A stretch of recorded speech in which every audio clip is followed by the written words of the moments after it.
What's the talk of the day weather-wise? You know, the hazy sky.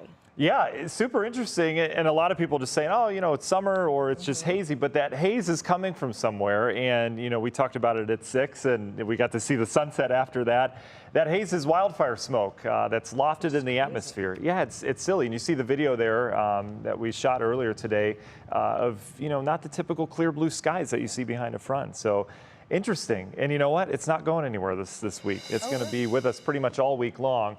So this is where it's been, Lena. This is the wildfire smoke coming off of wildfires. We'll explain where in a second. But you can see the darker shades there. That's the thicker stuff. All this lofted, jet stream level, so 5 to 9 miles up in the atmosphere, about 20, 30,000 feet. But you can see it's coming out of the north because we've got a wind out of the north.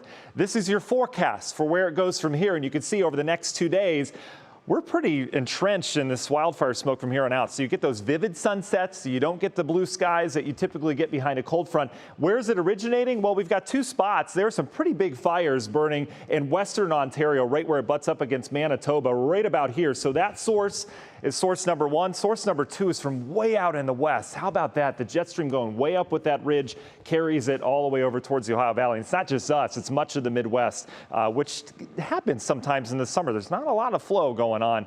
We didn't have a lot going on today outside of an isolated storm that we were tracking at 6. It crossed down virtually right down Route 7 out in Ashtabula County. This thing put down upwards of an inch of rain in a hurry.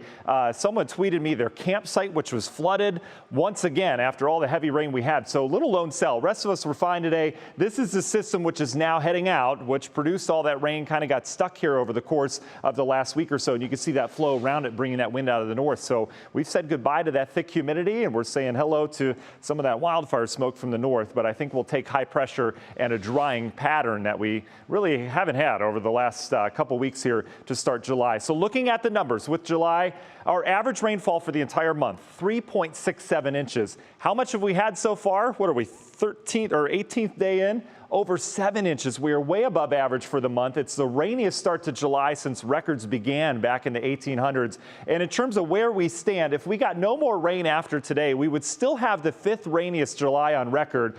We're pretty close to 2011. I think, well, we'll see what happens, but I think that number 1 spot, if we get a couple more thunderstorms right over Hopkins, could certainly make it the rainiest July that we've had since records began. A lot of numbers on here, I know, but the bottom number is the one I want you to pay attention. This is where we stand on the year. Mansfield could still use a little bit of rain, but that's at the airport. Akron, you're above average. And look at Cleveland. You never get this close, even to start the year.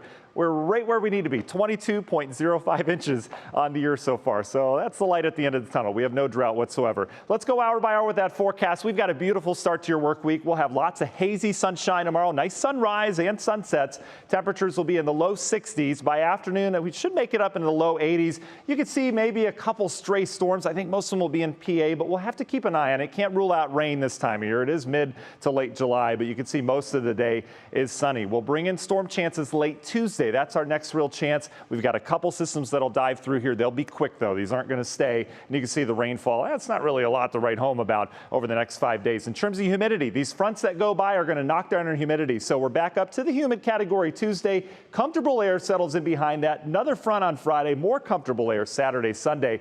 Overall, this is not a bad July week. We're escaping the major heat and the humidity. Union Home Mortgage 7-day forecasts. If we're timing out the rain this week, again, late Tuesday, late Thursday on into Friday, and then Sunday as of right now. So virtually every other day. Otherwise, temperatures generally in the 70s and 80s. Lena, I've got a little ways to go to get to the set, but thank goodness I still got some dad cross-country legs on. And here we go. Anyway, not a bad scene for July. You'd expect 90s and 100s, and we don't have that. You know what?